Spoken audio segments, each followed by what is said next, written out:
Hey there, House here. Last week I had a little bit of a bounce back. Not the greatest bounce back, but enough to get some momentum going in the right direction. I went 10-6, which brings my overall record to 29-19 and my win percentage to 60%. Let's see what kind of matchups we have going into week 4. First up tonight we have the Bengals versus the Jaguars. The Bengals played really well against the Steelers, a lot better than I thought they would. And the Jaguars are still struggling to find some consistency on offense. It doesn't help that Lawrence is having his difficulties trying to adjust and adapt to the NFL game with leading rookies and possibly the league with 7 interceptions through 3 games so far. But imagine he's still going to struggle to find his way, at least at the early offset. So predict a couple of turnovers and the Bengals to win this one. Next, we have the Jets versus the Titans. Well, what can be said about the Jets? Not much. As far as the Titans, they're continuing to run the ball. They've showed it the last couple of weeks that they can really just run right down your throat at will. And they'll look to continue to do the same as they have some injuries with their top 2 receivers. So they keep feeding Henry. I'm going to pick the Titans here. Bears versus Lions. The Lions lost a heartbreaker against the Ravens. Their defense played surprisingly well against Jackson.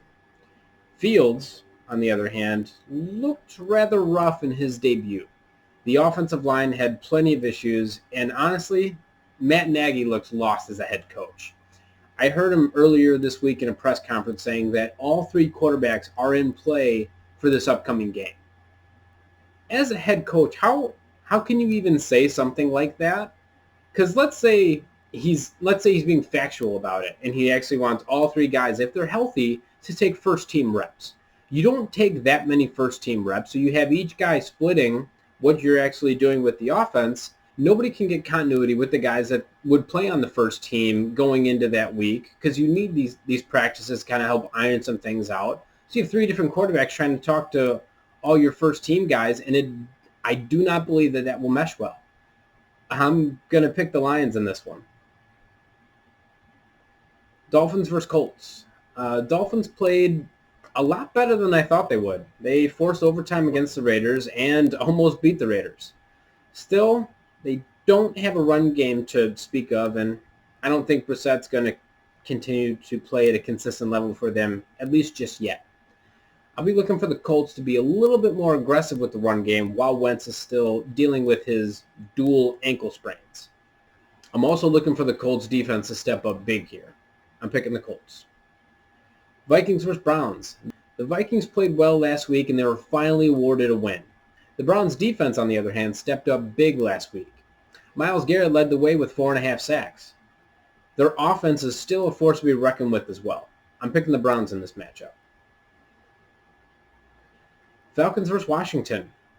Hopefully this is a game that no one is subject to having to watch. The Falcons won last week by a pure lack of offense from both sides. Washington, their front 7 really needs to step up because they have looked pretty bad so far to start this year. I'm picking Washington. The Texans' rookie quarterback continued to struggle last week, and I don't see that getting any better this week against a really good Bills team. I'm picking the Bills. Saints versus Giants. The Saints bounced back after a rough loss to Carolina. I'm picking the Saints here. Eagles versus Chiefs. Eagles looked bad on Monday night. Their offense is near non-existent since week 1. Their defense hasn't shown much either.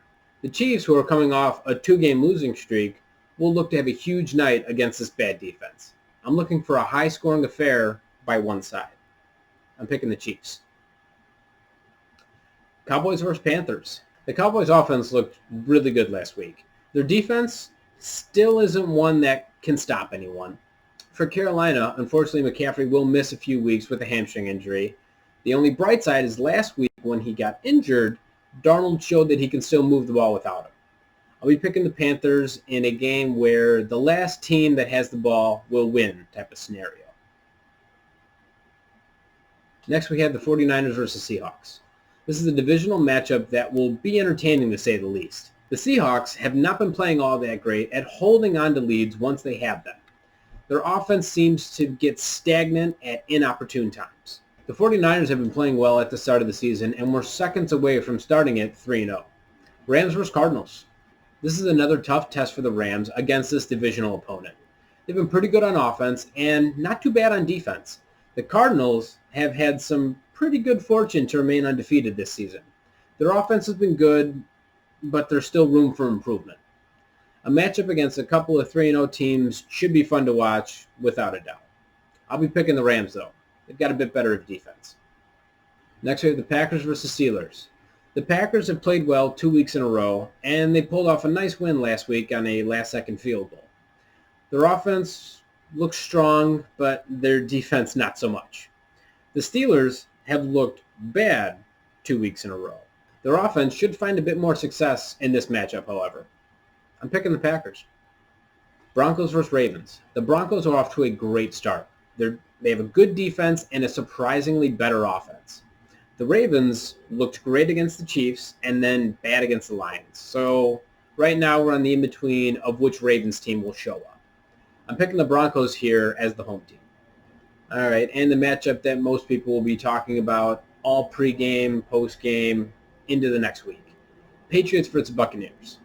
This is the long-awaited return of Tom Brady and Gronk to New England as opponents. Before last week, the Bucs looked like the Super Bowl champions from last year. They fell in some hard times against a good Ravens team, and I'll be looking for them to bounce back. The Patriots have struggled with their rookie quarterback, like most would have expected. I'm picking the Bucs here and looking for a really big day from Brady and Gronk. Lastly, we have the Chargers versus the Raiders. This is shaping up to be a really great Monday night game between these two teams. The Raiders are 3-0, and they're 3-0 for a good reason. Their offense looks strong, and Carr is playing his best ball right now. The Chargers played a great game against the AFC champions of last year in the Chiefs. They only look to get better week by week. I'm looking for this game to go down to the wire, and I see the Chargers handing the Raiders their first loss of the season. I'm picking the Chargers. Well, there you have it. Those are my picks. Thank you for tuning into the House Report. If there were some selections that you disagree with, please leave your own picks in the comment section. As always, I hope this week's picks go better than last week. And for all my betting friends out there, remember, you win some and you'll lose some. But the house always wins.